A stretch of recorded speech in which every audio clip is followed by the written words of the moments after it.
Hello, I'm Sandy Milam, and I want to share with you some tips for student success, how to be a successful student in our online learning environment.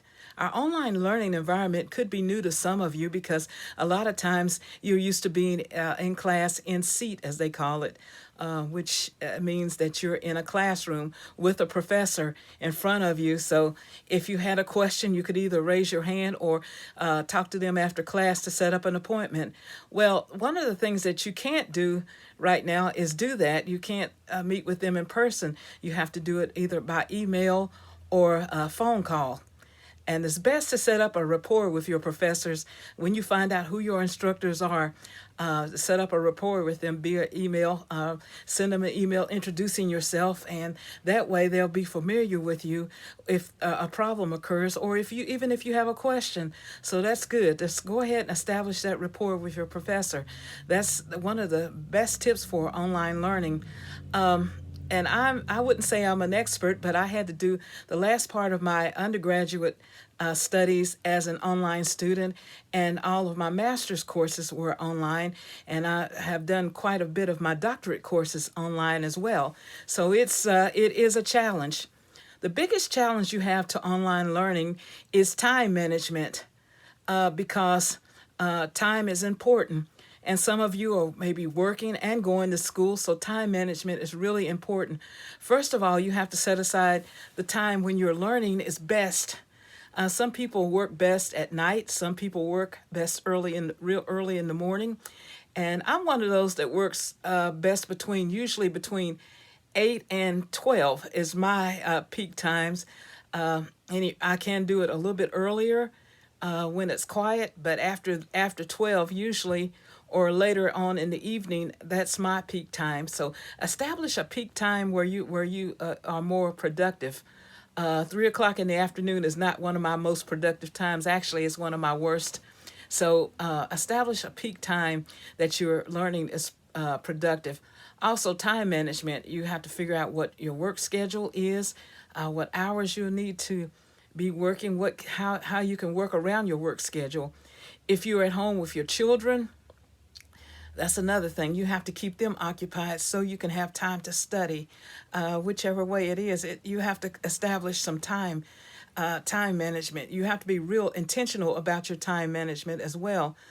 So what you need to do, one of the things you can do is just kind of look at your day and see how you spend your time. Maybe make a log of 1 or 2 days, and that way you can see how you spend your time, or if there are any things that waste time, because some of us like to relax by playing games on our iPads or Google Games or something like that, but that eats up a lot of time. So you'll have to limit your time you're doing something like that. Also, the time it takes to take care of your household duties and things like that. Because if you're at home, you might be, if you're just a full-time student, that's different. But if you're working or you have other responsibilities like children, you have to be really intentional with your time management skills. And you might have to put them to bed early and work at night. That might work. That works in some cases. So you have to be very intentional with your time schedule. The third thing is, sometimes the professors will do a preview of the class a week before class starts. They will, maybe a couple of days before class starts, they will let you open up the classwork. It's not that it's due, but they will let you open up the link for your classes. That way you can see what's expected of you. You could look at your syllabus and see what you need to do as far as the workload, when assignments are due, and all that, so you won't be blindsided when the class starts. And one of the things, your syllabus is your Bible, so to speak. You have to look at it, then outline the deadlines, find out when the week starts and when the week ends. Some classes start from Saturday to Saturday, so that means you'll start at 12:01 on Saturday morning, and you will end at 11:59 Friday night.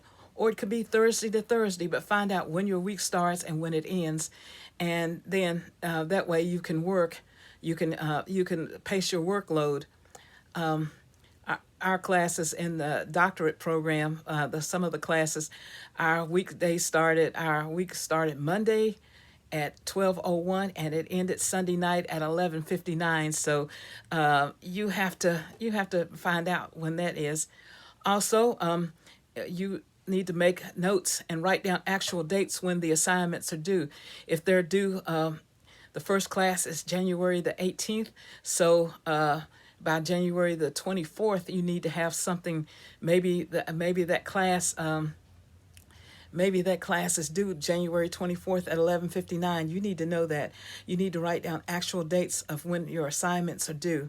Then, what I used to do is copy and paste the week's assignments to my desktop. That way I could just look and focus and see what I needed to do for that week.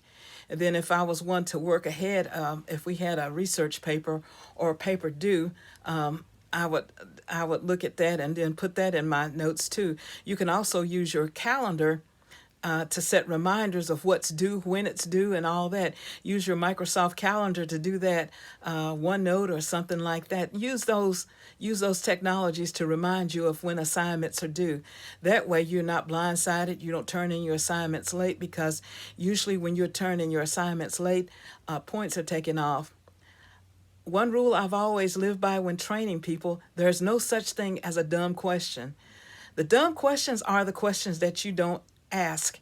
So if you have a professor and you are not clear about something, send them an email and ask them, and they will be more than happy to explain it to you, because they want clarity too. If you have discussion boards, sometimes with discussion boards, the initial discussion board may be due Wednesday or Thursday, and then the replies are due by Sunday that week. So you have to watch and see. Some of the classes will do the discussion board for 1 week and the replies the next week, but you need to be clear on when all of those are due and write those down. Make notes to yourself. The other thing about online learning: establish a place where you can study. If you have a desk in the corner somewhere, that's good. If you have a desk, my office is upstairs. My desk is crowded right now because I've got some things I'm working on, but establish a place of study where you can get away from the noise and distractions, if at all possible. It might be a desk over in the corner, and you might have to use your laptop after the kids go to bed, or if you have roommates, you have to establish some time where you just need to be by yourself. Even if you're using earbuds, whatever you need to do, you need to establish a place where you can study. Whether it's a desk over in the corner. I remember working one time in a hotel room where. And I had the earbuds on so I could go ahead and concentrate on my work, because I was staying in a room with other people. So I had to. I used a desk over there, and I had my earbuds so I could study. So there are many ways to do this. But to be successful, you have to be intentional about some things. You need to study. You don't want any trouble with your schoolwork or anything else. And as I said, if you have a question, ask. That's what your professors are there for, is to help you. They want to help you succeed and do well. And just remember this, that we're all in this together. I have had experience with online learning. It's new to some of us. And if you need extensions, ask for them. Don't wait till the last minute. If you see that you're having a problem, especially if you have a disability or something like that, that maybe you read slower than others, or you have another disability like a visual impairment or something, and you contact your Office of Disability Services, and they can set aside different guidelines and notify that professor that you may need extra time. But if you need extra time or something like that, or if some catastrophic family event occurs, you need to let that professor know. I know in the middle of my master's program, my dad got sick, and I had to move in with him for a while and take care of him. And he didn't have internet, so I had to let them know that I needed some extra time to take care of some things. And if that happens, if you have a situation where you need extra time, go ahead and ask for it, but don't wait till the last minute. Don't use it as an excuse not to have your work done. But if something's going on and you need to you need to communicate. The biggest thing with this online learning is communication with your professors, communications with your instructors. And if you're having a problem, please communicate. Just some online tips for student success. Thank you so much.